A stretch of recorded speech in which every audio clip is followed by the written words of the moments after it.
knows it, sir. రైతు బిడ్డనే meeting లో పాల్గొంటున్న రైతు బిడ్డలందరికీ నమస్కారం. ఛానల్ మంచి ప్రయత్నం చేశారు. రైతులు వివిధ ఇబ్బందులలో ఉన్న సందర్భంలో ప్రజల దృష్టి తీసుకురావడానికి సంతోషం. నమస్కారం అండి. అయితే ఇప్పుడు ఈ ఏదైతే రైతులు ఇబ్బంది పడుతున్నారో వాస్తవంగా రైతాంగం చాలా తీవ్రమైనటువంటి ఇబ్బందులు ఉన్నారు. ఎందుకంటే రైతు విత్తనాల నుంచి మొదలుకుంటే అమ్మే వరకు అనేక బాధలు అనుభవిస్తున్నటువంటిది. ఈ బాధలన్నిటి కూడా ప్రభుత్వం కొంత పట్టించుకొని పరిష్కారం చేయాల్సినటువంటిది ఉండే. గతంలో పోల్చుకుంటే ఇప్పుడు కొంత రైతులు ఈసారి బాగా ఇబ్బంది పడుతున్నటువంటిది ఉంది. ఈ అకాల వర్షాలు వాస్తవంగా ఈ అకాల వర్షాలు ఏవైతున్నాయో ఎప్పుడు తెలంగాణలో ఎక్కువ ప్రతిసారి తప్పనిసరిగా ఈ అకాల వర్షాలు రావటం, అట్లనే ఈ వడగండ్ల వర్షం కూడా తెలంగాణలో ఎక్కువ పడుతున్నటువంటి సందర్భం కూడా మనం రైతాంగం పరిశీలించాల్సినటువంటి అవసరం ఉన్నది. ఈ సందర్భంలో మరి రైతులను కాపాడే బాధ్యత ప్రభుత్వం తీసుకోవాలి. ఇప్పుడు ఎంత ఇబ్బంది అంటే ఒడ్లు తడిచిపోయినాయి, కొన్ని కోత మిషన్లు దొరకలేదు, అన్నీ ఒకేసారి రావటం వల్ల.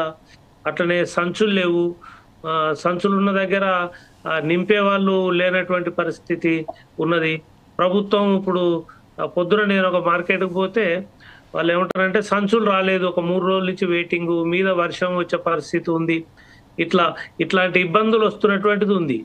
మొన్నటిదాకానేమో కరెంటు సరిగ్గా రాక, ఆ తర్వాత పొలాలు ఎండిపోయేటువంటిది, వర్షాతాలు పెట్టి పారిచ్చినటువంటి పరిస్థితి, కోతకాడ ఇబ్బంది పడ్డటువంటి పరిస్థితి, దాన్ని తీసుకొచ్చి మార్కెట్లో పోతే తడతాయనే భయంగా నిద్రపోయినటువంటి పరిస్థితి, వాటిని ధర అయిన తర్వాత నింపడానికి ఇబ్బంది, కాంట పెట్టడానికి ఇబ్బంది, పైసలు రావడానికి ఇబ్బంది, ఇన్ని రకాల ఇబ్బంది వాళ్ళ రైతాంగం పడుతున్నటువంటి సందర్భం ఉంది.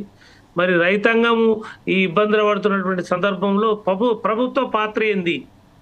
ప్రభుత్వ పాత్ర మరి అధికారులు ఏ ఒక్క అధికారి కూడా ఈ మార్కెట్లకు పోయినటువంటి పరిస్థితి లేదు.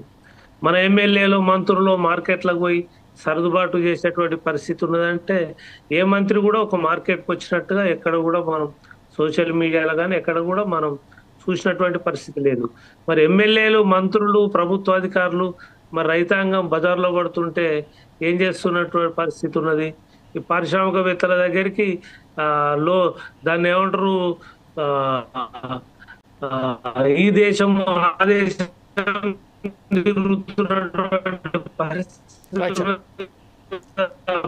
మీ నెట్ ప్రాబ్లం అవుతుంది సార్. ఒకసారి మీ నెట్ను సరి చేసుకోండి, మరొకసారి మీ వద్దకు వస్తాను. అయితే ఇప్పుడు మీ నెట్ ప్రాబ్లం అవుతుంది సార్. ఇప్పుడు మనం ఒకసారి వెంకటరెడ్డి గారి దగ్గరికి వెళ్దాం. వెంకటరెడ్డి గారు, ప్రస్తుతం ఏదైతే ఉన్నదో మనం ఏదైతే మిత్రులు చెప్తున్నారో అయితే ప్రతి చోట అధికారులు కానీ ఎవరైతే రాజకీయ నాయకులు కానీ అక్కడికి రావట్లేదని చెప్తున్నారు. మనం ఇప్పుడు చూసాం, సూర్యాపేట జిల్లాకు సంబంధించింది, సిద్దిపేట జిల్లాకు సంబంధించింది ఒక్కొక్క 5 రోజులకు ఒక్కొక్క లారీ మాత్రమే వస్తుందని చెప్తున్నాం. ఇంకొకటి మన మిత్రులు ఏమని చెప్పారో, తిన్న తాడ్బాలు ఒకవేళ ఉంటే అది ఒక మంచిగా దానికి సంబంధించి మనం దాన్ని కొద్దిగా గొప్ప మనం దానికి ఆ పండిన వంటకు మనం ఒక రక్షణ కవచం లాగా ఉపయోగపడుతుందని చెప్తున్నారు. అది కూడా కనీస సౌకర్యాలకు కూడా నోచుకొని ఈరోజు రైతాంగం ఇంత ఆవేదనకు గురయ్యి తనకు సంబంధించిన అరుగాల కష్టం మొత్తం నీటి పాలవుతున్నట్టుగా మనం ఈరోజు ప్రభుత్వాలే దీనికి బాధ్యత వహించాలి అని చెప్తున్నారా, లేకపోతే ఎలాంటి చర్యలు తీసుకోవాలని మీరు ఆశిస్తున్నారు? అన్నిటి కూడా విత్తనాల దగ్గర నుంచి కొనుగోలు కేంద్రాల వరకు ప్రతి ఒక్కటి కూడా ప్రభుత్వం సమీక్షించాలి, మంత్రులు సమీక్షించాలి, ముఖ్యమంత్రి